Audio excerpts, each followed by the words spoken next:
안녕하세요. 매일 새로운 사연을 전하는 읽어주는 사연 라디오입니다. 구독과 좋아요, 많은 공유 부탁드립니다. 오늘의 사연 시작하겠습니다. 안녕하세요. 32살 여자입니다. 결혼 4개월 만에 이런 사연을 적어서 보내드리는 게 사실 제 얼굴에 침 뱉기라는 생각이 들어서 주저하기도 했습니다. 연애도 어느 정도 긴 시간을 해왔는데 이 정도로 고쳐 써먹지도 못할 사람이었다는 걸 눈치채지 못했으니 제 잘못이 가장 크기도 하겠네요. 직장도 변변찮은 것도 알았지만 제가 안정적이고 큰 회사에 다니고 있어서 크게 문제가 될 거라는 생각도 한 적이 없습니다. 단지 연애하던 동안 저한테 잘하는 모습에 저도 결혼하기에는 조금 늦은 나이라는 생각을 했다 보니 직장이 변변찮다고 하더라도 인성 하나만 보자고 스스로에게 위안을 삼기도 했습니다. 남편에게 두 얼굴이 있었다는 건 결혼 후에는 알게 되었어요. 저와 비교했을 때 한참 모자란 남편이지만 그래도 결혼을 결심하게 된 건 시부모님이 엄청 좋은 분들이셨다는 이유가 가장 컸어요. 결혼 전에 처음 시부모님을 만났을 때도 아들 자랑보다도 제 걱정을 더 많이 해주셨거든요. 아직 시부모님이 보기에도 한참 모자란 남편인데 어디가 좋아서 결혼까지 결심하게 되었냐고 하시며 물어보고 싶으면 언제든지 물러도 좋다고 농담처럼 말씀하시기도 했습니다. 사람 덜 된 남편 데려가줘서 정말 고맙다고 몇 번이고 말씀해주셨고 힘든 일이 있다면 무조건 저를 도와주시겠다고 약속도 해주셨고요. 부모님 인품이 이 정도나 되니 남편이 당장은 보잘것없지만 저에게 잘해주던 모습도 분명 부모님의 영향이 크다고 생각했고 사람 하나만큼은 제대로겠거니 하는 생각이 들어 결혼을 하기로 했습니다. 남편은 모아놓은 돈조차도 얼마 되지 않았지만 제가 모아놓은 돈 이상을 시댁에서 지원해 주셨어요. 남편은 그나마 월 250 정도 받는 중소기업을 다니고 있었는데 결혼하기 얼마 전에 저랑은 상의도 없이 회사를 그만두고 나왔습니다. 저랑 상의도 없이 정한 일이니 당장 그걸 가지고 대파 싸우게 되었어요. 무슨 영업일을 시작할 거라면서 믿어달라고 말하는데 너무 자신있게 말하니 하지 말라고 하기도 뭐하고 이미 회사는 그만둔 상황이었으니 그냥 한번 믿어보자고 생각했어요. 당장에야 수입이 없겠지만 저렇게 자신있게 말하니 뭐라도 보여주겠지 하는 마음에 어디 한번 두고 보자 했어요. 시부모님이 지원해주신 돈도 있고 당장은 밥 굶고 살 것도 아니고 재벌이도 넉넉했으니까요. 그렇게 믿었던 제가 바보 같네요. 자기 체면을 그렇게 중시하는 그런 놈인지는 이번에야 처음 알게 되었습니다. 시어머니가 주신 돈을 가지고 외제차를 리스로 하나 계약을 하고 1,000만 원짜리 손목시계를 사가지고 왔습니다. 돈 한 푼도 못 벌고 있으면서 너가 그런 게 어디에 필요하냐고 대판 싸우게 되었어요. 이혼한다고 울고불고 싸우다가 결국 시부모님께까지 이 상황을 말씀드리게 되었네요. 시어머니께서 애가 아직 철이 없어서 그런 거니 예물한 셈 치고 이번 한 번만 넘어가달라고 부탁을 하시더라고요. 당연히 그게 말이나 되는 소리냐고, 그걸 어떻게 그렇게 퉁을 치냐고, 안 된다고 바득바득 소리를 지르면서 못 살겠다고 했어요. 두 번 다시 그런 사치품에 쓸데없는 돈 쓰지 못하게 확실하게 못을 박아둘 테니 한 번만 용서해주면 안 되겠냐고 남편을 대신해서 저에게 몇 번이고 사과를 하시니 하는 수 없이 그 일은 그렇게 넘어가게 되었어요. 시부모님이 주신 돈은 제 명의 통장으로 새로 바꾸어 주셨고 시계값까지 채워서 주셨습니다. 남편은 그 뒤로부터는 쓸데없이 돈을 쓰는 일은 없었지만 얼마 되지도 않는 용돈을 받아다가 그렇게 짝퉁을 사 모으더라고요. 명품을 차고 있다고 사람들이 너를 무시하지 않는 게 아니라고, 사람이 먼저 명품이 되면 알아서 너를 알아봐 줄 거라고 몇 번을 말하는데도 자기를 가르치려 들지 말라고 다투게 되었어요. 결혼한 지 얼마 되지도 않았는데 그때부터 남편과는 삐걱거리기 시작했습니다. 결혼식을 올리고 나서도 집들이를 수십 번을 준비해야만 했어요.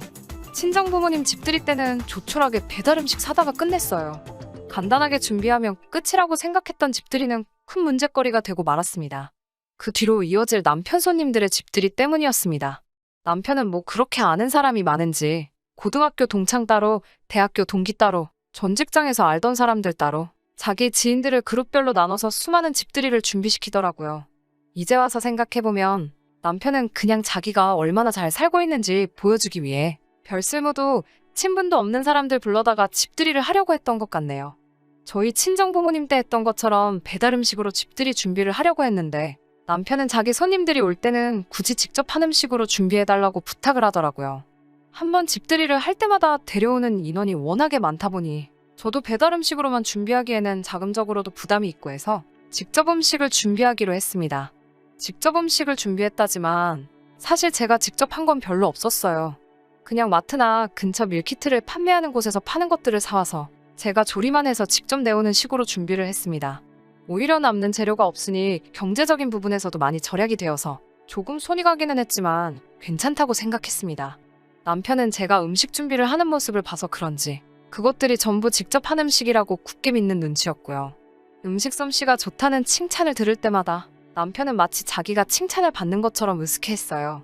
그렇게 수많은 집들이를 치러가면서 별일 없이 보내고 있었는데 남편과 이 지경까지 오게 된 사건은 생각지도 못한 날에 발생했습니다. 바로 시댁 식구들 집들이 날이었어요. 이번 집들이는 시댁 식구들이니만큼 남편도 남의 시선 같은 거 신경을 안 써도 될 듯 싶어서 친정 식구들 집들이 날 했던 것처럼 시부모님이 오실 때에는 간단하게 배달 음식으로 차려내자고 제안을 했어요. 남편은 딱 잘라서 안 된다고 반대를 하더라고요. 우리 부모님 오실 때는 배달 음식을 했는데 왜 시부모님 집들이상을 직접 요리를 해야 하는 거냐고 물으니 남편이 이유라고 뱉은 말들은 정말 어이가 없었습니다. 배달 음식은 정성이 너무 없다고 하네요. 친정 부모님 오셨을 때 배달 음식으로 준비한 건 제가 집안 살림하고 음식하는 모습을 보여드리는 것보다 음식을 사서 대접하는 게 저도 편해 보이고 자기도 가부장적인 모습을 보이지 않으니 자기 체면이 살아서 그렇게 한 거라고 설명을 하더라고요. 시부모님 집들이의 경우에는 내가 직접 음식을 해야 우리 부모님도 아들이 아무리 수입이 없다고 하더라도 저한테 대접받으면서 사는 모습을 보지 않겠냐고, 그래야 마음이 놓이지 않겠냐고 하면서 그런 말도 안 되는 이유를 들어가며 제가 직접 음식을 준비해야 하는 이유를 구구절절히 설명하더라고요. 고집은 또 얼마나 센지 마음을 꺾을 기세가 보이지 않아서 이걸로 하루 종일 투닥거리를 하고 있느니 제가 항복하기로 했어요. 음식은 제가 알아서 준비하기로 했고 시부모님이라고 제가 싫어하거나 저를 싫어하시거나 하는 분들이 아니었기 때문에 저도 이왕 직접 하기로 한 거 솜씨발이 한번 해보면 어떨까 하는 생각이 들어서 이것저것 혼자 나가서 장도 봐서 왔습니다. 토요일 아침이 되어서 음식 준비를 시작하는데 남편은 어디 나갈 준비를 하더라고요. 부모님 오실 건데 어딜 나가냐고, 나 음식 준비하는 거 도와주면 참 좋겠다고 말했어요.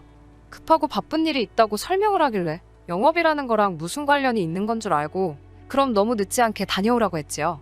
음식 준비를 하다가 제 핸드폰에 문자가 와서 봤는데 남편이 PC방에서 카드를 긁었더라고요. 급한 볼 일이 있다는 게 토요일 아침부터 친구 만나서 PC방을 가는 거라니 어이가 없었습니다. 그래도 부모님 집들이 오신다고 일찍 기어들어오긴 하더라고요. 일찍 온 김에 이제 음식 준비하는 거 도와달라고 부탁을 했더니 놀다 와서 기분이 좋았는지 흔쾌히 알겠다고 하더라고요. 그래놓고는 도와주는 척 많은 척 혼자 콧노래를 부르면서 왔다 갔다 하는데 솔직히 도움이 되기는커녕 거슬리기만 했어요. 혼자서 준비를 거의 다 끝내고 이제 마지막 요리를 준비하려는 상황인데 시간이 조금 빠듯해 보여서 남편한테 도와달라고 했어요. 이제 새우만 튀겨내면 준비는 거의 다 끝난다고 하고 냉동실에서 미리 준비해놓은 냉동새우를 꺼내는데 남편 표정이 순식간에 일그러지더니 저한테 화를 내기 시작했어요. 너 지금 시부모님이 오시는데 음식을 냉동새우로 하고 있는 거냐고, 시댁이 웃음냐고 한마디 하더라고요. 제가 무슨 상다리가 휘게 차려놓은 건 아니지만 그래도 기분이 상하더라고요. 새우 손질도 이미 다 끝나 있고 제가 알기로는 냉동새우가 살아있는 상태에서 급냉을 한 거라서 저는 그게 더럽다거나 문제가 될 거라고 생각하지는 않거든요. 그리고 준비하던 게 새우를 튀김을 하고 나서 그 위에 간이 강한 양념을 끼얹는 요리이다 보니 냉동새우를 사용하는 게 더 편하고 경제적이라고 생각했어요. 뭐가 문제냐고 한마디 했더니 이건 정성이 부족하지 않느냐며 당장 가서 생새우를 사오라고 난리를 부리더라고요. 시부모님 오기로 1시간은 다 되어가고 생새우 사다가 손질하고 튀겨내고 하려면 당연히 시간에 맞출 수가 없으니 정생새우로 해야겠으면 집들이를 내일로 미루자고 말을 했죠. 두 분은 진작에 이쪽으로 오시려고 출발을 하셨을 테니 남편은 입만 대빨 나와서 궁시렁대고 도와줄 생각은 전혀 하지도 않고 궁시렁대고만 있었어요. 시간이 조금 촉박했기 때문에 일이 좀 와서 새우 해동한 거 물기 좀 제거해달라고 하니 냉동새우 가지고 뭔 그런 수고를 하냐며 해동하느라 찬물에 담궈놓았던 새우를 물기도 제거하지 않고 펄펄 끓는 기름솥으로 그냥 던져버리더라고요. 당연히 해동하느라 물에 젖어있던 새우는 기름에 들어가자마자 이리저리 튀기 시작했고 퍽퍽 튀는 기름이 불 앞에 서 있던 제 손등과 얼굴로 마구 튀었어요. 제가 화상에 얼얼해서 얼굴을 부여잡고 고통스러워하고 있는데 남편은 괜찮냐고 걱정하거나 미안하다고 사과하기는커녕 그러니까 생새우를 샀어야지 하면서 제 잘못이라는 듯이 말을 하더라고요. 생새우도 손질하고 물기를 제거하고 해야 하는 게 맞는 건데 그딴 소리나 하고 있으니 기가 차서 말도 안 나오더라고요. 화상 때문에 병원에 가봐야겠다고 하니 이제 곧 부모님 오시는데 어딜 가려고 하냐고 그깟 기름 몇 방울 튄 거 가지고 엄살 좀 부리지 말라고 하면서 무서운 표정으로 성질을 부리는데 표정이나 말투가 전에는 한 번도 본 적이 없는 상태로 화를 내고 있으니 그 순간에는 저도 살짝 겁이 나기 시작했습니다. 그래서 찬물로 닦아내고 얼음 주머니로 대충 냉찜질을 하면서 화상 입은 곳을 간단하게 응급처치만 하고 다시 음식을 해야 했습니다. 화상 입은 부위가 얼얼해서 아프긴 했지만 남편이 워낙 무섭게 노려보고 있었기 때문에 달리 방법이 없었어요. 음식 준비가 끝나고 얼마 안 있어서 시부모님이 오셨고, 시부모님은 상에 차려진 걸 보고 뭘 우리 온다고 음식을 이렇게 많이 했냐고 고생했다고 하시면서 정말 고맙다고 하시더라고요. 남편도 그 말에 기분이 풀렸는지 제 칭찬을 하면서 자기가 뭐라고 이렇게 매일같이 상전 대접을 받으며 산다고 너스레를 떨고 있었어요. 밥을 먹고 있는데 화상 입은 곳이 쓰라려서 잠깐 얼굴을 찡그리게 되었어요. 시어머니께서 그런 저를 눈치를 채시고는 제 얼굴에 빨갛게 부어있는 화상 자국을 보게 되었습니다. 며느리 얼굴이 왜 그러느냐고 물어보시는데 그 순간 참아왔던 게 폭발을 해버린 건지 울며불며 시어머니 앞에서 음식 준비하면서 있던 일을 다 말해버렸어요. 시부모님은 제 말에 그 말이 사실이냐며 남편을 노려봤어요.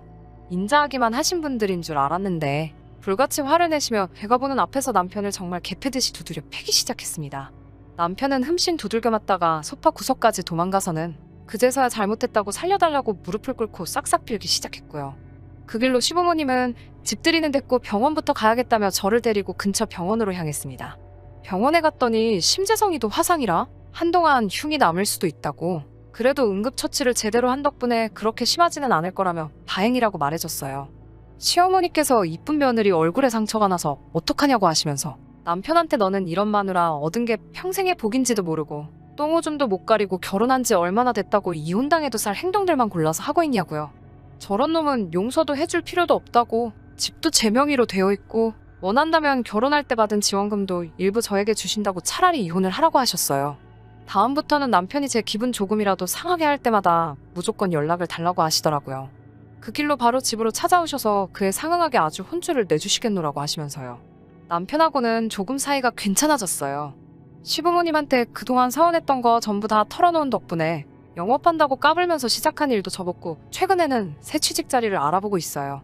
집에 있으면서도 집안일도 다 해놓고 제 눈치 보기 바쁩니다. 저한테 연애할 때보다 훨씬 더 잘하기도 하고요. 외제차도 반납을 하기로 했고 명품이며 짝퉁 사모은 것까지도 전부 중고로 판매를 했습니다. 다행히 명품 시계가 프리미엄이 조금 붙었다고 거의 제 값을 주고 팔을 수 있었습니다. 아직 제 얼굴에 선명하게 남아있는 화상 자국을 보면 속이 상하기는 하는데 병원 말로는 시간이 지나면 흉도 안 치고 사라질 거라고 해서 다행이라고 생각합니다. 제 친구들은 시어머니가 탈출시켜줄 때 진작에 이혼을 하는 게 좋지 않겠냐고 하는데 저는 시부모님 믿고 남편에게도 한 번 더 기회를 줘보려고요. 제가 또 한 번 바보 같은 결정을 내린 걸 수도 있지만 그날의 사건으로 인하여 남편이 조금씩 바뀐 모습을 보여주고 있어서 그거에 한번 기대를 해보려고 합니다. 앞으로 행복한 날만 가득했으면 좋겠어요. 그러면 이렇게 사연 줄이도록 하겠습니다. 긴 이야기 들어주셔서 감사합니다. 오늘의 사연은 여기까지입니다. 구독과 좋아요, 알람 설정해주시면 앞으로 더 좋은 사연으로 찾아오겠습니다. 감사합니다. 안녕하세요. 매일 새로운 사연을 전하는 읽어주는 사연 라디오입니다. 구독과 좋아요, 많은 공유 부탁드립니다. 오늘의 사연 시작하겠습니다. 안녕하세요. 저는 29살 여자입니다. 결혼까지 생각했던 남자친구와 이별하게 되었습니다. 정말 아둥바둥 살면서 모은 돈이에요.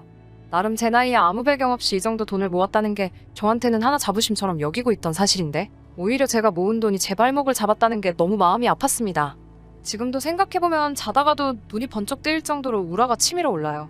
따지고 보면 저한테는 전화위복의 기회가 될 수 있고 미리 알아서 다행이라고 생각하지만 그때 당한 수모를 생각하면 제 입에서 좋은 이야기는 나오지 않네요. 어려서부터 집안 형편이 좋은 편이 아니었어요. 제가 워낙에 아기 때라서 기억은 하나도 없는데 그때에는 잘 살았다고 하네요. 아버지도 대기업을 다녔다고 하고요. IMF 맞으면서 아버지 회사가 망하고 그나마 모아둔 돈과 퇴직금으로 사업을 시작하려고 했는데 평소에도 의리의리 하시던 아버지가 연대보증을 잘못 써는 바람에 정말 땡전 한 푼 없이 빈털터리 신세가 되었다고 하네요. 제 어린 시절 기억은 정말 방 한 칸짜리에 화장실도 밖에 있는 집에서 온 가족이 부대껴서 살던 기억밖에 없습니다. 그나마도 없는 형편의 집안의 지원은 그날 이 통해 태어난 제 남동생이 다 받게 되었어요. 없는 형편의 동생은 학원도 다니면서 공부를 할 수 있었어요.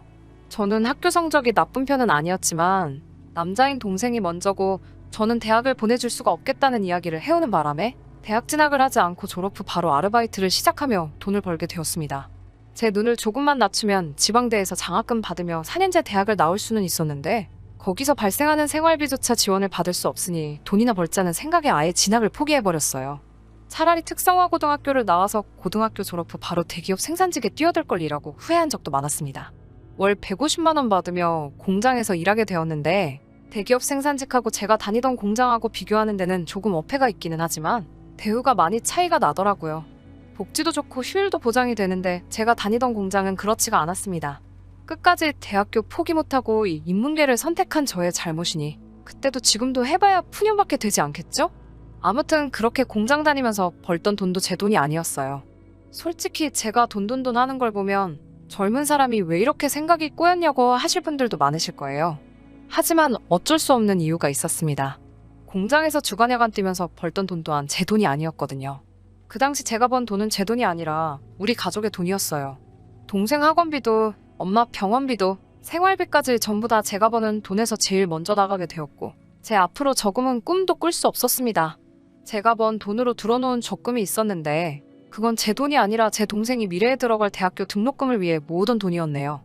그걸로 가족들하고도 많이 싸웠지만 동생이라도 잘 풀리게 하자는 말에 설득이 되어서 바보같이 밑빠진 독에다가 물을 붓고 있었습니다. 그 적금이 어느 정도 쌓였을 때쯤 저는 가족들과 끝내 연을 끊게 되었습니다. 아버지가 무슨 기대를 하신 건지는 모르겠지만 그 돈을 들고 도박장으로 가셔서 개털이 돼서 돌아오셨죠.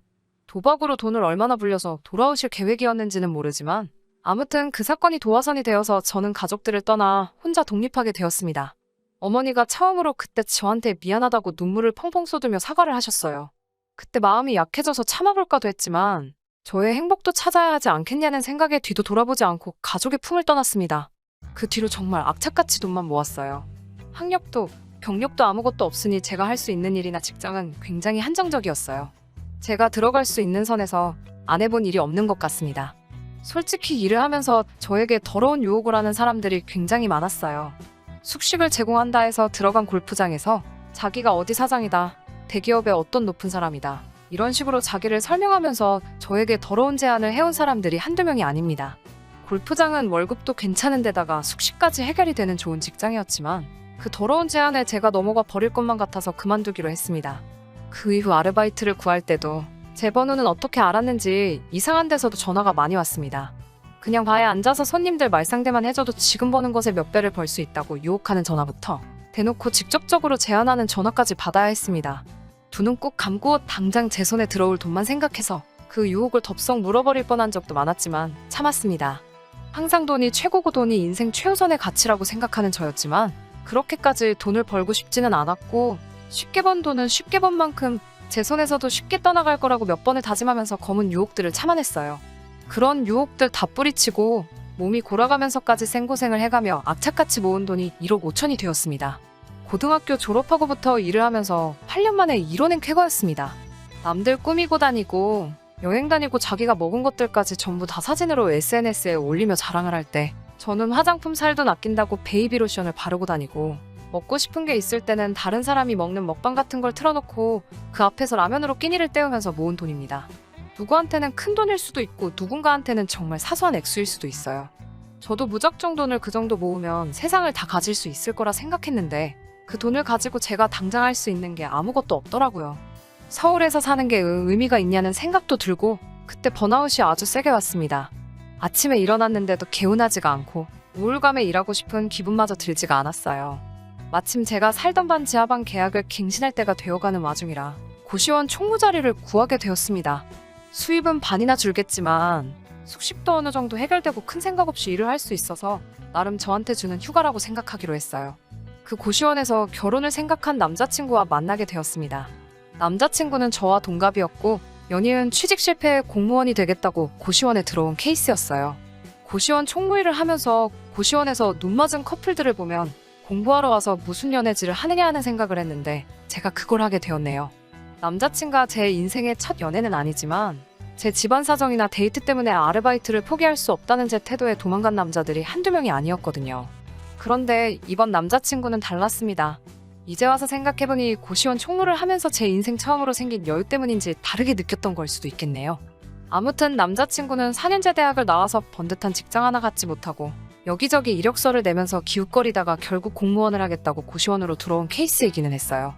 그래도 제 상황도 이해해주고 저한테 참 잘하는 모습에 평생 돈만 쫓으며 살아왔던 제 인생에 조금씩 변화가 생기기 시작했어요. 제 나이도 있고 언제까지 이렇게 제대로 된 직장 하나 갖지 못하고 아르바이트만으로 돈을 벌 수 있을까 하는 생각도 들어서 정착을 하고 싶은 마음이 생겨나기 시작했어요. 그렇게 남자친구와 결혼 이야기가 오고 가게 되었고 그때 처음으로 제가 모아놓은 재산을 남자친구에게 공개를 했어요. 1억 5천이 있다는 말에 남자친구가 눈이 휘둥그레지더군요. 사실 자기 부모님들이 결혼할 상대의 학력을 중요시 여기는 분이라 걱정했는데 저한테 돈이 그만큼 있다니 부모님들이 충분히 이해해 주실 거라고 하는 말에는 살짝 기분이 나빴습니다. 배움이 그 사람을 평가하는 척도가 될 수 없다고 생각했기 때문인데 또 한편으로는 배움을 포기하고 돈을 벌어야 했던 제 상황에 대한 자격지심일 수도 있다는 생각이 들었기 때문에 그때는 아무 말 않고 있었어요. 남자친구의 부모님을 만나기로 한 전날 남자친구가 저에게 종이 한 장을 들고 찾아왔습니다. 남자친구가 종이를 들고 찾아와 저에게 참으로도 어이가 없는 요구를 하더라고요. 종이에 제가 살아온 인생을 처음부터 끝까지 적어달라고 하더군요. 마치 이력서에 쓰는 자기소개서 같이 말이죠. 남자친구 집안이 얼마나 대단한 집안인지는 궁금하지도 않았어요. 어차피 여태까지 혼자 살아왔고 결혼으로 인생 대역전을 한다는 기대 따위 해본 적도 없거든요. 그런데 결혼하는 게 취직하는 것도 아니고 예비 시부모님께 이력서 쓰듯이 자기소개서를 써다가 바쳐야 한다는 게 말이나 되나요? 그것보다 세상에 이런 걸 요구하는 시부모님이 또 계신가요? 저는 당연히 싫다고 했어요. 싫다기보다도 애초에 너와 내가 서로 사랑해서 하는 결혼에 이런 게 어디에 필요한 거냐고 물어봤어요. 남자친구는 자기 아버지가 말씀하시기를 서로 다른 인생을 살아왔으니 어린 시절, 학창시절은 어땠는지, 사회생활은 어떻게 했는지 제가 살아온 이야기를 간략하게나마 알고 싶어 쓰라고 하는 거니 큰 의미를 두지 말라고 하네요. 분위기상 저도 펜을 붙잡고 책상 앞에 앉았어요. 제 불우했던 과거를 돌이켜보는 것도 기분이 이상했지만 무엇보다 왠지 모르게 이런 걸 써야 한다는 사실이 수치스럽고 눈물이 나려고 하더라고요. 결국 저는 펜을 내려놓았어요. 남자친구가 한 글자도 안 썼네 하면서 대학교 안 나왔어도 글은 쓸 줄 알지 않아? 라고 하는 말에 폭발해버렸습니다. 남자친구에게는 제가 이걸 진정으로 쓰기 원한다면 나도 너와 너네 부모님에 대해서 아는 바가 하나도 없고 어떤 사람들인지 결혼을 결심하기 전에 나도 알아야겠으니 너네 부모님 거부터 작성해서 저한테 가지고 오라고 했어요. 한참을 다투면서 남자친구의 부모님이 저한테 저딴 걸 써오라고 했던 진짜 이유를 듣게 되었네요. 제 나이에 대학교도 나오지 않은 여자가 어떻게 저렇게 큰 돈을 모았냐면서 불법적인 일을 하면서 모은 걸 수도 있으니 혹시나 하는 마음에 물어보신 거라고 하셨습니다. 그때 그냥 뒤집어 버렸으면 될 것을 미안하다고 매달리며 자기는 저를 믿는다고 부모님은 자기가 어떻게든 설득해보겠다고 사과하는 남자친구 모습에 마음이 약해져서 결국 자소서는 쓰지 않기로 하고 다음날 부모님을 만나기로 했어요. 약속 장소에 가니 아버님은 회사 일 때문에 조금 늦으실 거라고 하고 어머님과 남자친구 넷이서 먼저 이야기를 주고받았어요. 남자친구는 내 기분이 아직 완전하게 다 안 풀린 걸 알고 눈치를 보면서 있는데 어머님은 제 기분 따위 알고 없으셨는지 별로 궁금하지도 않은 걸 늘어놓으시면서 우스대더라고요. 남자친구가 우리 집 아들 중에서는 제일 안 풀린 케이스지만 머리가 좋은 아이니 곧 공무원에 합격을 할 거라고 하더라고요. 그러면서 저에게 듣자 하니 모아둔 돈이 많다던데 일단 그 돈으로 신혼집부터 구하고 식을 올리면 좋겠다고 하시네요. 남편의 형이 얼마 전에 결혼을 해서 지금 당장 지원해줄 여력이 되지 않는다고 하시면서요. 시댁의 지원은 차차 받게 될 터이니 돈 아깝다는 생각 하지 말고 일단 제 돈으로 살림부터 차렸으면 좋겠다고 하시네요. 제가 평생에 걸쳐 모아둔 돈, 제 배우자와 공동의 재산이 되는 거 아깝다고 생각해 본 적 없습니다. 그래도 지원을 하나도 해주지 않고 제 돈으로만 해결하려고 하는 모습을 보니 이 집구석과 가족이 되는 게 맞는가 하는 생각이 들기 시작하던 차였어요. 아버지가 도착했다고 해서 고개를 돌렸는데 소름이 돋더군요. 문을 열고 약속 장소에 들어오는 남자친구의 아버지는 제가 예전 골프장에서 숙식해가며 캐디 아르바이트를 하고 있을 때 자기가 대기업에 다니는 누구라고 하면서 저에게 더러운 제안을 처음 해왔던 남자였습니다. 당연히 아버님은 저를 기억하지 못하셨지만 저는 그 얼굴을 잊을 수가 없어요. 그 얼굴을 보니 잠시나마 기대를 하고 남자친구의 부모님을 만나보기로 했던 제 자신이 정말 바보 천치같이 느껴지더군요. 자기는 젊은 여자들한테 더러운 제안을 해가며 만나자고 하는 그런 사람이 제가 모아둔 돈이 많다는 말에 혹시나 그런 식으로 돈을 번 사람이 아닐까 궁금해한다는 이면적인 모습이에요. 자기는 돈으로 젊은 여자를 만나고 싶지만 그런 식으로 돈을 번 사람을 며느리로 들일 수 없다는 심보인가요? 근엄한 척 자리에 앉으며 세상에 자랑할 거라고는 자기가 다니고 있는 회사 이름 하나밖에 없는지 어디에서 부장을 하고 있다고 으스대면서 저에게 악수를 권하는 남자친구의 아버지 얼굴에다가 정신 똑바로 차리고 살라고 시원한 물 한 컵 끼얹어주고 자리에서 일어났습니다. 너네 아버지가 골프장 다니면서 여자들한테 스폰 제의하는 사람인 거는 알고나 있냐고. 당장 내 돈이 어디서 나온 건지 궁금해하기 전에 본인부터 얼마나 깨끗한지 돌이켜보고 반성 좀 하라고 했어요. 당장 내일 굶어 죽더라도 나는 너와 가족이 될 생각이 없으니 앞으로 연락을 하지 말라고 하고 그 자리를 뛰쳐나왔습니다. 고시원도 나왔어요. 아직 새로운 일자리는 구하지 않았지만 최대한 빠르게 구하려고 합니다. 아직 제 인생의 가정을 꾸려 안정적인 삶으로 정착하는 건 꿈만 같은 일인가 봅니다. 남자친구 때문에 잠시간 현실에서 벗어나 행복했던 건 사실입니다. 하지만 아쉽지는 않아요.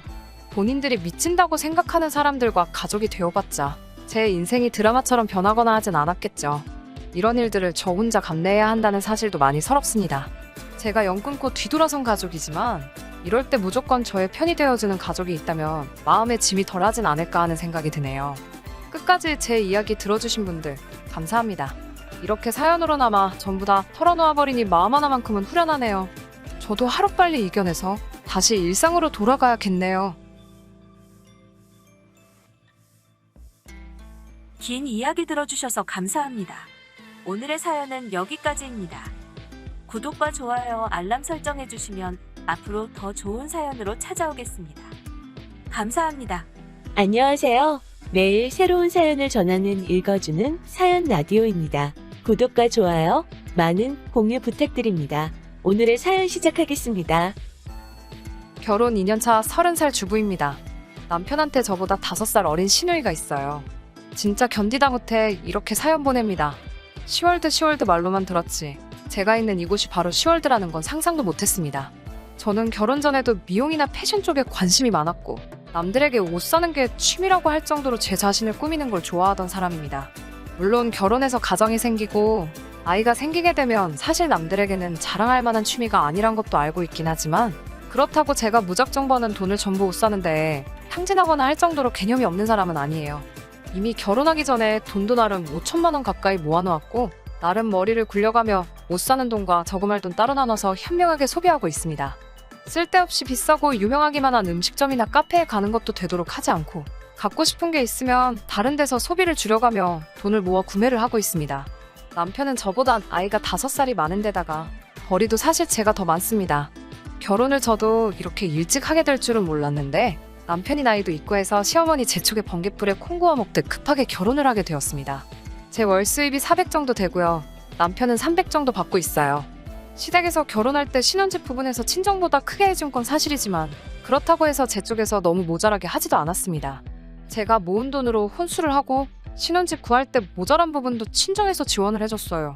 결혼이 마무리되고 남은 돈으로 시부모님 해외여행도 9박 10일로 끊어서 보내드렸습니다. 두 사람 벌이가 합쳐서 나쁜 편도 아니라서 서로 생활비에 얼마 남지 않은 대출금 그리고 적금하는 걸 똑같이 내고 있고 서로 남는 돈은 각자 알아서 관리하기로 했습니다. 제 앞으로 떨어진 돈 가지고는 제 옷이나 향수, 화장품 같은 걸 사면서 재치장하는 데 쓰고 있습니다. 저금을 해야지 않느냐 하는 사람도 많은데 충분히 넉넉하게 저금을 하고 있고 술을 좋아하는 남편도 본인 앞으로 떨어진 돈 가지고 값비싼 양주나 와인 같은 걸 사 모으고 있으니 서로의 행복을 유지하기 위해 하는 소비라고 생각하고 낭비한다거나 하는 마음 없이 살고 있습니다. 아직 둘 사이에 아이가 있는 것도 아니고 미래를 대비해서 좀 더 저축하는 것도 나쁘지 않은 방법이긴 하지만 저도 아직 한참 예쁠 때인데 아이를 갖게 되면 포기해야 할 것들 제 젊음이 다 지나가기 전에 조금이라도 즐기고 싶고 그렇거든요. 시댁이나 친정이나 신혼집에서 다 거리가 먼 편이 아니라 달마다 한 번씩은 꼭 방문을 하고 있습니다. 신우가 작년에 졸업을 해서 졸업 전에는 시댁에 갈 때마다 종종 보고는 했는데 그때마다 언니는 유부녀인데 옷이 너무 화려한 거 아니냐고 누가 보면 결혼 안 한 줄 알겠다며 미죽거릴 때가 많아서 조금 꼴보기가 싫었습니다. 시어머니도 신우 말에 가세해서 이제 아이도 가져야 하고 결혼까지 했는데 옷차림이 그게 뭐냐고 밖에 가서 딴 주머니 차고 있는 거 아니냐는 식으로 말의 가시를 아주 한가득 담아서 말씀하시고는 합니다. 갈 때마다 하는 말만 조금씩 바뀌지 제 옷차림 가지고 지적 아닌 지적질을 해대는 게 저한테는 작은 스트레스였어요. 더군다나 이제 신우가 졸업까지 해서 한동안 시댁에 갈 때마다 무조건 마주치게 되어버렸으니 정말 시댁에는 가기가 싫었죠. 옷차림 가지고 딴 주머니 차겠다고 지적을 받지만 그렇다고 제가 무슨 남자들을 유혹할 만큼 대단한 옷을 입고 다니는 것도 아니고 저는 그냥 예쁜 원피스 같은 것들을 좋아하거든요. 외투 같은 걸 입으면 오히려 너무 가렸다는 생각이 들 정도로 입고 다니는 데다가 제 또래에 결혼하지 않은 제 친구들보다도 수수하게 입고 다니고 있는데 그걸 가지고 꼭 물고 늘어지니 기분이 썩 좋지만은 않아요. 작년 휴가 때 사실 여행을 가고 싶었지만 코로나가 너무 극성이라서 어디 가지는 못하고 모아만 두고 있었어요. 그렇다고 휴가를 쓰지 않을 수 없으니 그냥 집에서 방콕 여행이나 하려고 휴가를 써버렸어요. 날도 너무 추워져서 국내 여행하기도 애매한 날씨라 집에서 그동안 지친 심신이나 달랠 계획이었죠. 그런데 제가 휴가를 냈다는 걸 알고는 시어머니가 말도 없이 저희 집으로 오셨습니다. 어쩐 일로 오셨냐고 물으니 집이 좁아서 그 집에서는 김장을 도무지 못하겠다고 저희 집에서 한다고 김장거리들을 주문해놓고 신우 데리고 저희 집으로 오신 거죠. 저나 남편이나 김치를 별로 안 좋아해서 한 포기만 있어도 반년을 두고 먹는 정도인데 그냥 저 쉬는 꼴을 못 보겠어서 일 시키려고 가져왔다는 심보가 너무 뻔해서 기분이 나빴지만 그냥 참았습니다. 그때 제가 집에서 원피스를 입고 있었어요. 허리끈을 매지 않으면 하늘하늘하니 집에서 입기에도 편한 옷이기도 했고 무엇보다 유행이 한참 지났는데 버리기엔 아까워서 그런 옷들은 집에서 입고 있거든요. 그런데 신우랑 시모가 제 모습을 보더니 무슨 집에서도 그렇게 공주님처럼 입고 있냐고 혹시 누구 딴 남자가 와서 오붓한 시간을 보내기로 한 건데 우리가 방해한 건 아니냐고 하면서 비웃더라고요. 그냥 집에서 입는 옷이라고 설명을 드리니 집에서도 이렇게 호사스럽게 입고 다니고 있으면 돈은 언제 모으냐고 잔소리를 하시길래 유행이 지나서 안 입는 옷 입고 있는 거라 설명을 드리니 딱 봐도 새 옷 같은데 밖에서 입어야 될 옷을 집에서까지 입고 있으니 우리 아들이 아주 허리가 휘지 하고 혀를 차면서 한숨을 내쉬네요. 제 돈 주고 사는 옷이고 어머님 아들보다 돈을 잘 버니 신경 쓰실 것 없다고 한마디 하려고 했지만 그냥 참았습니다. 옷 상태가 좋은 것도 제가 옷 사는 거 좋아하는 만큼 관리에도 철저하게 신경을 쓰기 때문이라고 말하고 싶었지만 정말 하나하나 다 상대하려면 하루 종일 걸릴 것 같아서 그냥 쓰는 수만 짓고 넘겼습니다. 아무리 집에서 입는 옷을 입고 있었다지만 원피스를 입고 김장을 할 수는 없으니 편한 옷으로 갈아입으려고 옷방으로 들어가는데 신우가 저를 쫓아오더라고요. 제 옷 좀 구경해도 되겠냐고 하면서요. 어차피 신우가 김장을 할 거라고는 생각이 들지 않으니 옆에서 헛소리하면서 속을 긁어놓을 바에야 천천히 옷 구경이 하라고 하고 대신 구겨지지 않게 신경만 써달라고 했어요. 한참 김장거리를 다듬고 있는데 신우가 엄마 이것 봐라 하면서 나오길래 봤더니 제가 최근에 정말 열심히 돈 모아서 사놓은 옷들을 입어가지고 나오더라고요. 정말 순간 욕이 나올 뻔했는데 겨우 참았습니다. 제 허락 없이 입은 것도 기가 차 죽겠는데 저한테 그 옷이 자기한테 더 잘 어울리는 것 같지 않냐면서 지금 입고 있는 거 자기한테 주면 안 되냐고 하네요. 시어머니도 이에 질세라 신우 말에 가세해서 우리 딸이 입으니까 아주 인물이 사내만해 하면서 너는 옷도 많으니 하나 줘라 좀 라고 거드네요.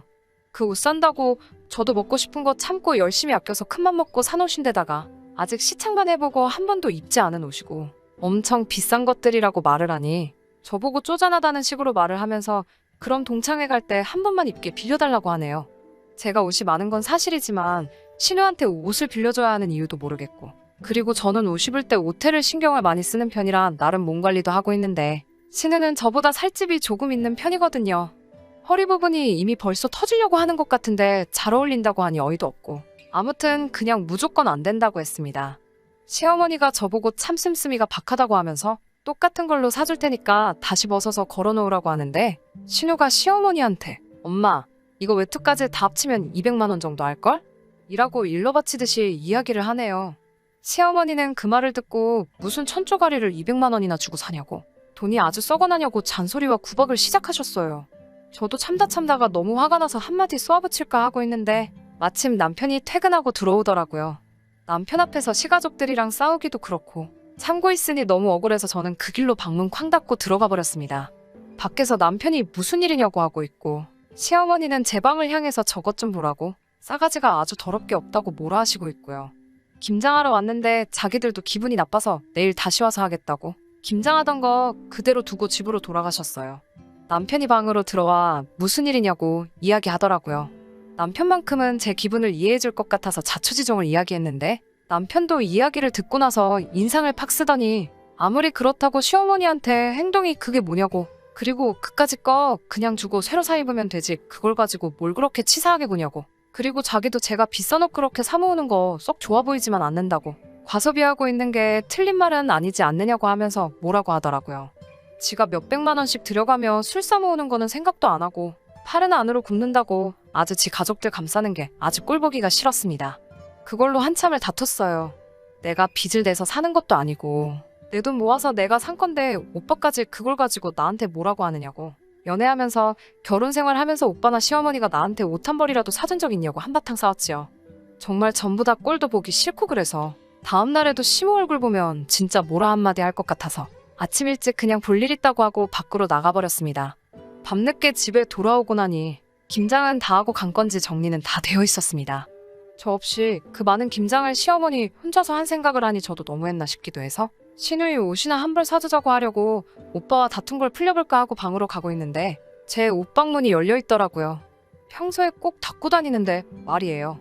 예상한 대로 그날 시어머니 신우와 함께 와가지고 무슨 패션쇼라도 했는지 제 옷들은 전부 다 엉망이 되어 있었고 전날 입어본 옷들은 빌려간 건지 가져간 건지 아무래도 보이지 않더라고요. 오빠하고 풀기는커녕 그날로 대판 싸우게 되었고 냉전 상태에 들어갔습니다. 하루만 입는다고 빌려간 제 옷은 2주가 지난 뒤에 돌려주러 왔네요. 옷을 돌려받고 보니 옷이 아주 개판이 되어 있었어요. 안 맞는 옷을 억지로 끼워 넣으니 자크 부분은 견디다 못해 터져 있고 떡볶이를 일부러 흘리면서 먹었는지 옷에 빨간 국물이 덕지덕지 묻어 있더라고요. 신우한테 옷이 이게 뭐냐고 따지니 세탁소에 맡기면 되지 않느냐고 저한테 10,000원짜리 한 장을 던지면서 언니 그렇게 안 봤는데 진짜 쪼잔한 사람이네요? 라고 말하고 밖으로 나가버리네요. 돌아가는 신우 붙잡아 이게 무슨 경우냐고 한바탕 하고 있는데 남편이 쫓아나와서 한다는 말이 옷이 입다 보면 망가질 수도 있는 거 가지고 애한테 성질을 내고 있냐며 끝까지 동생 편을 들더라고요. 저도 참을 만큼 참았습니다. 신우가 제 옷 훔쳐가는 것도 싫고 시모가 신우 빈정대는 거 거두는 것도 싫고 남편이 지들 가족만 챙기고 편드는 것도 전부 다 싫으네요. 어떻게 다시는 저한테 이딴 짓 못하게 확실하게 한 방 먹여줄 방법이 없을까요? 이젠 더 이상 참을 수가 없네요. 후기 보내드릴게요. 여러분들이 나눠주신 의견 전부 감사히 받았습니다. 남편이 가족들 편들면서 서운하게 한 것도 있기는 한데 그렇다고 무작정 이혼하라고 하시는 의견은 조금 아닌 것 같아요. 물론 남편이 시가족 편드는 게 이번 한 번만이 아닐 거라는 의견도 10분 이해는 갑니다만 애초에 신우가 제 옷을 입어서 망가뜨렸다는 이유가 이혼 사유가 될 것 같다고 생각하지는 않아요. 고부 갈등도 이혼 사유가 된다고들 설명해 주셨는데 사실말을 조금 밉게 하고 심보가 고약해서 그렇지 김장한 것만 봐도 저희 시키는 거 좋아하시지만 또 제가 없으면 없는 대로 할 일은 다 하시는 편이에요. 그냥 저는 이 사람들의 못된 버릇을 한번 고쳐주고 싶다는 생각밖에 없네요. 그래서 눈에는 눈, 이에는 이 작전을 실행하기로 했습니다. 남편이 집을 비우기만을 기다리던 저에게 기회가 왔어요. 남편 회사에서 연말 회식이 잡히게 되었습니다. 밤이 새도록 술을 마실 거라고 저한테 이미 외박 허락도 받더라고요. 연말 회식 때문에 남편이 외박을 하고 들어오기로 한 날, 저는 집에 제 남동생을 불렀어요. 제 동생은 요리 공부를 하고 있었고 동생을 부를 때 우리 집에서 망연회를 열어줄 테니 같이 공부하는 사람들 전부 다 데리고 오라고 했습니다. 동생은 제가 시킨 대로 사람들 여러 명을 데리고 오기는 했는데 진짜 들어와도 되느냐며 눈치부터 보더라고요. 제가 걱정하지 말라고 매형은 내일이나 돼야 들어오니까 공부하느라 힘쓰는 학생들한테 이 누나가 대접 좀 해주고 싶다고 하고 안으로 들였어요. 그리고 그 앞에 남편이 수집한 술들을 전부 다 꺼내놨죠. 동생한테는 저 와인을 써서 프랑스 요리를 해달라고 했어요. 요리를 해달라고 꺼내놓은 와인은 남편이 벼르고 별러서 몇 달을 기다려서 300~100만 원짜리 고가의 와인이었습니다. 동생도 대본에 알아보고 이걸 요리하는 데 쓰라고? 진짜? 하면서 놀라고는 그냥 마셔도 아까운 걸 왜 그런 데다 쓰냐고 하더라고요. 동생한테는 너가 알 거 없고 그냥 시키는 대로 하라고 했지만 그래도 그 가치를 알아보는 동생과 같이 공부하는 친구들은 엄두를 못 내고 쭈뼛대며 서 있기만 했어요. 그래서 그들이 보는 눈앞에서 그 병을 직접 뚜껑을 열고 냄비 안에다가 확 부어버렸습니다. 동생이 제 팔을 낚아채면서 냄비에 부을 거면 그냥 우리가 맛있게 하고 병을 뺐더라고요. 처음엔 다들 눈치 보면서 마시지를 못했는데 제가 진짜 버릴 것처럼 행동하니 한 잔 두 잔 맛보기 시작하더라고요. 다들 술 맛이 좋다고 감탄을 했어요. 저는 술을 잘 모르는데 비싼 술은 그만큼 값어치를 하는가 봐요. 술들이 들어가니 과감해진 건지 이제는 알아서 척척 남편 술장에서 양주며 와인이며 이것도 마셔보고 저것도 마셔보자며 먼저 꺼내 마시더라고요. 그렇게 밤새도록 제 동생과 친구들은 남편의 술을 한 잔 두 잔씩 비워나가기 시작했어요. 그래도 도수가 높은 양주에 와인이다 보니 10명이 되는 사람들도 남편이 모아놓은 술들을 전부 다 마셔버리지는 못하더라고요. 다음날 아침이 되어서 동생과 일행들은 돌아갔고 저 혼자서 뒷정리를 시작했어요. 그리고 오후가 지나서야 남편은 아직도 술이 덜 깬 채로 집으로 들어오더라고요. 분리수거도 해야 하고 일부러 남편 보라고 현관 앞에 빈병들을 전부 깔아놨어요. 아직도 술이 덜 깨 알딸딸한 와중에도 눈앞에 펼쳐진 빈병들을 보니 정신이 확 들었는지 문 앞에서 비명을 지르더라고요. 당장의 방문을 열고 들어와서 이게 다 뭐냐고 저한테 역정을 내기 시작했어요. 저는 쫄지 않고 남편 앞에다가 한마디 했지요. 왜? 다른 사람도 아니고 하나뿐인 처남이 술 마신 게 아까워? 오빠는 저거 말고도 술 많잖아? 술은 다 똑같은 술 아냐? 안 마시고 구경만 할 거면 빈병만 있어도 되는 거 아니야? 혹시 진짜 아까워서 그러는 거야? 자기가 제 옷 가지고 신우한테 했던 말이 있으니 그거랑 그게 같냐고 따지고 싶었지만 끙끙대면서 아무 말도 못 꺼내는 남편을 보니 너무 속이 후련하더라고요. 그날 이후로 신우도 시어머니도 저한테 옷 가지고 아무 말도 하지 않아요. 특히 신우가 제 눈치를 엄청 보더라고요. 아마 모르는 척 하고 있지만 남편이 시가족들한테 제가 꼭지가 돌면 아주 감당할 수 없다고 조심하라고 경고를 했나 봐요. 제가 대로주면 말로 갚는 도라이라는 걸 깨달았을 테니 이제 함부로 저를 건들지 못할 거예요. 신우랑 시모한테 풀었어야 하는 걸 남편한테 풀었으니 속으로 약간이나마 미안한 마음은 있네요. 그래도 자기 건 소중하고 제 건 아무렇게나 다뤄도 된다는 썩어빠진 생각을 고쳐줬으니 한동안은 불쌍해서라도 잘 해주려고요. 그러면 제 사연은 이만 마치도록 할게요. 모두 좋은 하루 되시고요. 긴 이야기 들어주셔서 감사합니다. 오늘의 사연은 여기까지입니다. 구독과 좋아요, 알람 설정해주시면 앞으로 더 좋은 사연으로 찾아오겠습니다. 감사합니다. 안녕하세요. 매일 새로운 사연을 전하는 읽어주는 사연 라디오입니다. 구독과 좋아요, 많은 공유 부탁드립니다. 오늘의 사연 시작하겠습니다. 신우가 사고를 쳐서 시집을 가게 생겼습니다. 웬일인지 시부모님이 부르셔서 남편하고 같이 시댁에 다녀왔는데 시부모 앞에 웬 젊은 총각이 무릎을 꿇고 빌고 있더라고요. 둘 다 머리에 피도 안 마른 25살이고 그나마 다행인 건 남자가 군대를 다녀왔다는 사실이고 다행이지 않은 사실은 아직 졸업도 안 한 대학생이라는 거죠. 언제까지 비밀로 할 수도 없고 신우도 배가 불러오니 더 이상 숨길 수 없다는 생각에 4개월 차에 시부모님께 이실직고하고 만 것이죠. 솔직히 저희는 왜 불렀나 싶었어요. 발언권이 있는 것도 아니고 그냥 그 남자 겁주려고 병풍처럼 쓰려고 부르신 건지 모르겠지만 아무튼 시부모님은 아주 길길이 날뛰기 시작했어요. 남자한테 정말 입에 담기도 힘든 욕을 사정없이 해대셨고 당연히 결혼시킬 생각이 없다고 눈앞에서 사라지라고 말씀도 조금 심하게 했어요. 그렇게 그 남자를 돌려보내고 신우를 앞에 앉혀다가 너는 머리에 피도 안 마른 게 밖에서 대체 뭔 짓을 하고 다니는 거냐고 잔소리를 하기 시작했죠. 그런데 그 남자가 나간 지 30분도 안 돼서 초인종을 다시 누르더라고요. 이번엔 부모님까지 대동해서 들어오네요. 남자 쪽 부모님은 행색은 초라했는데 말투가 꽤나 점잖아 보였습니다. 신우가 임신 4개월이나 되었고 지금 당장 화가 나시는 건 알겠지만 따님을 위해서라도 둘이 결혼을 시키는 게 어떠냐며 중재를 하러 오셨죠. 생각해보면 그 집 사람들 말이 틀린 말이 아니지요. 시부모님 당장에 성질난다고 그렇게 화를 내고 계시지만 따지고 보면 신우의 인생이 걸린 일인데 무작정 화만 낸다고 될 게 아니잖아요. 거기에 보통 이런 상황이면 여자가 불리하지 남자 쪽에서는 크게 불리할 것도 없다고 생각하거든요. 그리고 사고는 뭐 남자 혼자 친 건가요? 무조건 남자 잘못이라고 몰아가기엔 신우가 기여한 바도 크다고 생각합니다. 아무튼 시부모님도 남자 쪽 집안에서 저 자세로 나오며 결혼을 시키자는 이야기를 시작하니 시어머니 태도가 살짝 바뀌더라고요. 아무리 그래도 그렇지 지금은 신우 뱃속에 아이부터 챙기며 병원 가서 검사도 받아보고 해야 하는 것 아닌가 싶은데 무슨 생각인지 남자 쪽에다가 니네 아들이 우리 딸 인생 망쳐놓았다는 식으로 우기며 결혼을 시키고 싶으면 일단 집부터 해와라. 자동차도 해오고 이것도 해주고 저것도 해줘라. 이런 식으로 무리한 요구를 하기 시작했어요. 남자 쪽에서는 당연히 그 집 아들이 사고를 친 거나 마찬가지니 도의적인 차원에서 저 자세를 취하셨지만 가면 갈수록 요구하는 게 말도 안 되는 데다가 하나를 해주겠다 하니 이것도 해달라 저것도 해달라 무슨 눈덩이 불어나듯 늘어나는 요구에 열이 받았는지 그냥 결혼은 없던 걸로 하자고 딱 잘라 말하더라고요. 그때부터 시부모님이 똥줄이 조금 타기 시작했나 봐요. 신우시켜서 남자친구한테 연락을 해보라고 하는 둥 어떻게든 마음 돌릴 생각을 찾더라고요.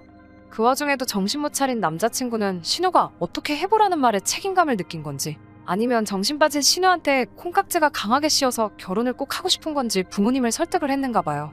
남자 쪽 식구들이 다시 한번 저희 시댁에 찾아왔습니다. 그런데 처음 만났을 때와는 다르게 이번엔 멀끔하게 차려입고 오셨어요. 옷이 달게라더니 한껏 차려입은 모습을 보니 부티도 잘잘 흐르고 전에 봤던 동네 아줌마 아저씨 같던 분들이 맞나 싶더라고요. 차려입은 옷 때문에 그런가? 말투도 행동도 처음 봤을 때보다 더 품이 있어 보이고 시어머니가 말도 안 되는 요구를 하면 논리라고는 하나도 없는 궤변을 뱉을 때마다도 평정심을 잃지 않고 잘 대처를 하더라고요. 알고 봤더니 그 집 아버지는 지역에서 독점으로 사업을 크게 하고 있었고 어머니는 공무원 출신으로 집안이 상당히 좋고 재산도 꽤 있는 것처럼 말하더군요. 아무튼 두 사람은 이건 우리 아들 잘못도 있지만 양쪽에서 잘못한 일이고 이미 아이도 생긴 상황이니 좋던 싫던 간에 두 사람이 혼인을 하는 게 맞다고 생각한다고 하시며 집은 원하는 곳에 원하는 대로 마련해 줄 터이니 아이 출산 후 정식으로 식을 올리던지 아니면 지금 당장 식을 올리던지 그것마저도 여의치 않으면 그냥 지금부터 같이 살던지 정하라고 하셨어요.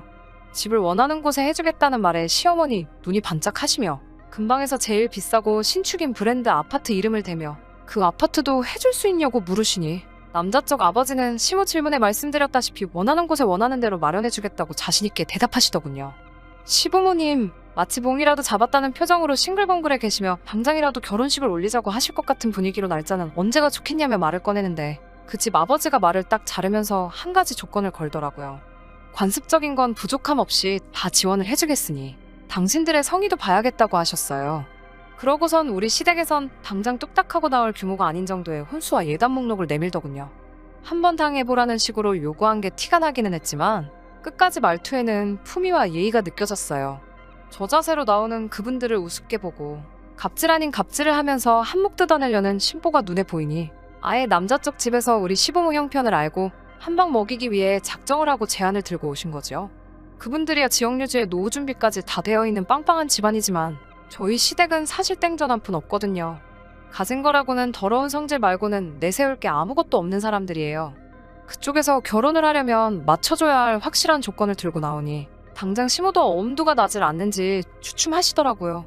현실을 직시하니 정작 자기들은 몸뚱이 말고는 가진 게 하나도 없다는 걸 깨달으신 거죠. 시부모님이 그분들 제안에 어떻게 할 수 있다, 없다 가타부타 대답을 하지 못하고 있으니 순식간에 상황이 역전이 되어버린 거죠. 그 집 사람들은 그렇다면 언제까지 결정을 내리고 다시 이야기하도록 하자고 말하고는 통쾌한 표정으로 유유히 자리를 뜨셨어요. 시모는 허탈한지 닥쳤던 개마냥 현관문 쪽만 바라보고 있더라고요. 하지만 이 모든 상황을 옆에서 지켜보는 제3자인 제가 볼 때는 다른 건 모르겠고 신우 뱃속의 아이만 불쌍하더라고요. 엄마와 할머니가 될 여자가 태어나지도 않은 자신을 가지고 계산기만 두들기고 있다는 걸 알면 얼마나 마음이 아플까 싶었습니다. 제가 시집 올 때도 많이 힘들었어요. 시댁 정말 가진 것 하나도 없으면서 요구하는 건 더럽게 많았어요. 당시에 아버지 사업이 잘 안 풀려 집안 형편이 어렵던 시절이라 저희 쪽에서 해갈 수 있는 게 거의 없었어요. 하지만 시댁도 요구하는 거에 비해 뭐 하나 해줄 형편이 안 되었기 때문에 그냥 양쪽 다 집안에서 지원받는 건 없는 걸로 하고 남편과는 단칸방부터 시작하기로 했었어요. 피차 저도 남편도 서로 해온 건 없는데 저는 결혼 생활하면서 시댁 간섭도 많이 받아야 했고 별 쓸데없는 일로 종로를 식모노릇도 해야만 했어요. 그래도 묵묵히 살았지요. 남편 하나만 바라보고요. 단칸방 생활 시작했지만 둘이서 힘을 합쳐가며 지금은 전셋집을 구해서 살고 있습니다. 그때까지는 제 남편이 없이 자랐어도 저를 지탱해주는 든든한 동반자라고 생각을 했어요. 저희가 전셋집을 구한 시점쯤부터 해서 친정아버지 사업이 잘 풀리기 시작했어요. 아버지께서 제가 시집갈 때 해준 게 없던 것이 늘 마음에 걸렸다며 저만 보면 뭘 자꾸 해주시려고 안달이셨어요. 애초에 없이 시작한 거 저는 필요가 없다고 거절을 했더니 전 그렇다면 아파트를 한 채 해주겠다고 하시더라고요. 물론 당장은 그 정도의 목돈이 없으니 무리이고 조금씩 돈을 모아서 대출 없이 한 번에 구해주겠다 하셨습니다. 그런데 그 약속을 하시면서 저에게 남편이나 시댁 식구들한테는 집을 구해줄 때까지는 비밀로 해달라는 당부를 하시더군요. 이유를 물었더니 저보고 알지 않느냐고 결혼하기 전에도 그쪽 집안에서 돈을 가지고 얼마나 유난을 떠셨는데 집 해준다는 사실을 알면 집은 고사하고 저한테 남는 게 아무것도 없을 거라며 제가 남편을 얼마나 신뢰하고 사랑하는지는 알고 있지만 아버지 말 한 번만 믿고 이것만큼은 비밀로 해달라 하셨어요. 남편에게는 말해도 되지 않나 싶다가도 저도 시모에게 당했던 게 있으니 조심해서 나쁠 건 없겠다는 생각에 그렇게 하기로 했고요. 이번 신우의 일도 사실 제가 친정아버지께 부탁하면 어느 정도 도와줄 수 있었지만 일부러 관여를 하지 않았어요. 하다 정 안 된다면 그때 가서 제가 조금이나마 보태줄 의향은 있었지만요. 그런데 시어머니는 당장 남자 쪽 집안에서 요구하는 걸 맞출 수 없다는 생각에 많이 화가 나셨나 봐요. 그 상황에서 남 탓을 하기 시작하더라고요. 남 탓이라기보단 제 탓을 하셨죠. 며느리라고 하나 있는 거 이럴 때 도움도 안 되고 쓸모가 없다고요. 그러면서 제가 아이가 없는 걸 가지고도 뭐라고 하시더라고요. 아직 때가 되지도 않은 신우는 벌써부터 아이를 가졌는데 대를 이어야 할 며느리는 임신도 못하고 저러고 있다고요.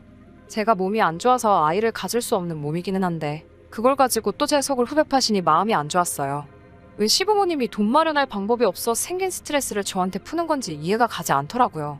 결혼 생활 8년을 넘게 참아왔는데 더 못 참을 게 있나 싶어서 그냥 참았어요. 따지고 보면 제 일도 아니고 신우 일이었으니까요. 그런데 아무 말도 안 하고 있으니 더 심한 말을 합니다. 대까지 끊어놓는 것도 속에서 천불이 나 죽겠는데 거지 같은 집구석이라 이럴 때 도움도 하나도 안 된다고 하시더군요. 시어머니가 대놓고 저와 제 아버지를 욕보이고 있는데도 남편은 거기다 대고 아무 말도 하지 않고 있다가 대뜸 저랑은 상의도 한 번 없이 시어머니에게 우리 전세금 빼서 돈을 마련해 줄 테니 일단 신우부터 시집을 보내자고 하더군요. 전세금 빼고 나면 우리는 시부모님 집에 들어와서 살면 되니 일단 급한 불은 끌 수 있지 않겠냐고 하네요. 그 돈이 어떻게 마련한 돈인데 남편은 우리가 함께한 고생은 생각하지도 않고 오직 사고친 신우 시집 보내는 거리에서 그 돈을 헌납하겠다 잘도 말을 하더라고요. 시어머니는 대번에 신우 시집 보낼 돈도 생기고 부려먹기 쉬운 식모까지 꽁으로 생기니 대번에 무릎을 탁 치며 좋다구나 타령을 하시더군요. 여태까지 저를 위해준다고 생각했던 남편의 모습은 힘든 시기를 이겨내기 위해 저 혼자서 만들어낸 허상이었나 봅니다. 제가 아주 콩깍지가 단단히 씌어 있었나 봐요. 팔은 역시 안으로 굽는 거구나 하는 후회가 한가득 몰려오면서 이제 더 이상 참아야 할 이유가 있는가 싶더라고요. 그래서 처음으로 시어머니한테 대들었어요. 그 집에서는 5억짜리 집을 해준다는데 어떻게 딸내미 시집 보낼 돈 5천을 만들지 못해서 이 사단 만드냐고. 그리고 왜 그 돈을 내 집 전세금 뺀 돈으로 내려고 하냐고 소리를 질렀죠. 남편이 소리 지르고 있는 저를 뜯어말리며 저보고 멍청하다고 우리가 전세금 빼서 5천만 투자하면 5억짜리 아파트가 공짜로 생기는 거라고 생각을 좀 하라고 하더군요. 일단 신우가 시집을 가고 이혼을 해서 재산 분할을 하게 되면 2년 만에 5천만 원이 2억 5천이 되는 거라고 꼭 이렇게 숫자로 말해줘야 이해가 되냐고 혀를 차더라고요. 요즘 집값도 빠르게 오르고 있으니 운대만 맞으면 온 가족이 1억씩은 나눠 가질 수 있다고. 그리고 우리 전세금까지 돌려받으면 우리 손에는 2억이 떨어지는 거라고 말하면서 세상에 우리가 언제 2년 만에 현금 2, 3억을 만들겠냐고 일단 투자하는 셈 치고 저도 협조를 하라고 하더라고요. 그나마 이 집안에서 유별나게 정상이라고 생각했던 남편도 사실 그 집구석 사람들하고 똑같이 돈에 미친 사람이었던 거죠. 지금 신우 뱃속에 아이가 태어나느냐 마느냐 하고 있는데 신우까지 포함해서 온 가족들이 그 집안하고 결혼해서 벌게 될 돈을 계산하고 앉아있으니 그 자리에 있는 사람들이 사람이 아니라 돈에 미친 돼지처럼 보이기 시작했습니다. 온 가족이 보는 앞에서 선언을 했습니다. 그렇게 그 돈으로 신우 시집을 보내야겠으면 전세금 빼드리겠다고요. 대신 맞벌이로 함께 모은 돈이고 반은 내 집이나 다름없으니 전세금 뺀 돈의 반은 제가 가져가겠다고요. 그리고 그 돈을 나누는 순간 저는 이 결혼 생활 그날까지만 하고 끝내겠다고 선언했습니다. 제가 강하게 나오면 미안하다 사과라도 할 줄 알았는데 그 와중에 그 집구석 식구들 표정이 마치 반이라도 받게 돼서 다행이라는 듯한 표정으로 밝아지면서 안도의 한숨까지 내쉬더라고요. 그러면서 돈 1,000만 원은 어디서 구해야 하냐며 상의를 하더니 저보고 가져갈 땐 가져가더라도 1,000만 원은 나중에 받아가면 안 되겠냐고 물어보더군요. 그 순간 정말 남아있던 일말의 정마저도 다 떨어져 버렸어요. 전세금을 빼고 저희 집 짐을 시댁으로 옮기는 그날 저는 아버지에게 전화를 했어요. 회사에서 쓰시는 외제차를 끌고 저를 데리러 오셨습니다. 시댁 인간들은 친정아버지 등장에 넋이 나가버렸죠. 그동안 사업망한 사돈 집안에 단칸방에서 시작해 종노릇을 시켜도 군소리 한 번 안 하던 거지 집안이라고 생각을 했는가 본데 그 거지라고 생각했던 친정아버지가 떡하니 외제차를 끌고 오시니 말이죠. 아버지는 저를 데려가면서 시댁을 향해 그 돈 없어도 당장 사는데 아무 지장은 없지만 거지 같은 집구석에 단돈 1원도 묶여있는 꼴은 보고 싶지 않으니 늦지 않게 계좌에 넣으라고 하시더군요. 그깟 5천만 원 내 딸아이 사람 대접만 해줬어도 내주는 건 문제도 아닌데 결혼할 때부터 사람을 돈으로 생각하는 그 모습이 온 가족이 아주 다 똑같은 사람들이라고 손가락질을 하셨어요. 아들내미 결혼시킬 때 자식 장사를 못해서 그동안 얼마나 속이 아팠겠냐고 콕 집어 한마디 했고요. 신우 결혼은 축하할 일이고 이제 내 딸은 내가 다시 데려갈 테니 2번 다시 엮이지 않으면 좋겠다고 말하고 저를 차에 태우고 출발하셨어요. 아버지 차룸미러로 그 작자들을 슬쩍 쳐다봤죠. 어쩔 줄 모르고 멍하니 서서 멀어지는 아버지 차만 바라보고 있는데 차가 멀어지는 만큼 똑같이 멀어지는 남편과 시댁 식구들을 보니 참 오만 가지 감정이 오고 가더라고요. 어려울 때 가장 힘이 되는 건 남편이 아니라 가족이었네요. 제가 참 어리석었어요. 언젠가 볕들 날이 오겠지 싶어 참아온 허송세월이 안타깝기만 하더라고요. 그래도 이제 다시 부모님과 함께 살게 되니 저는 다시 집안의 공주님이 되었네요. 아버지 출근하고 적적하신 어머니 말동무가 되어주고 일 끝나고 지치신 아버지한테 애교도 부려보고요. 내 존재가 이렇게 소중할 수 있는지 새삼 깨달았습니다.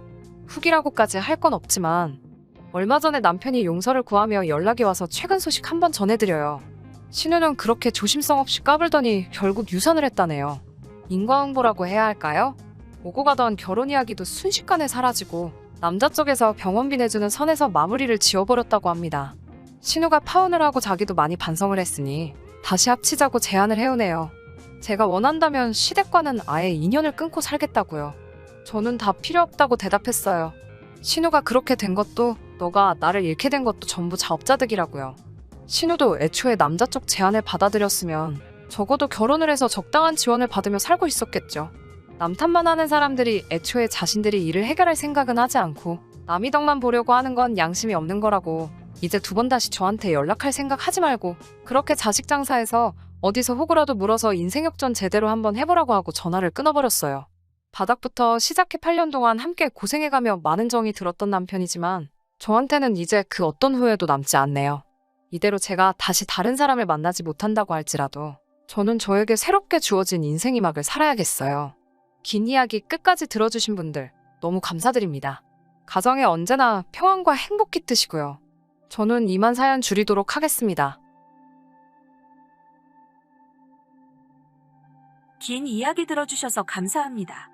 오늘의 사연은 여기까지입니다.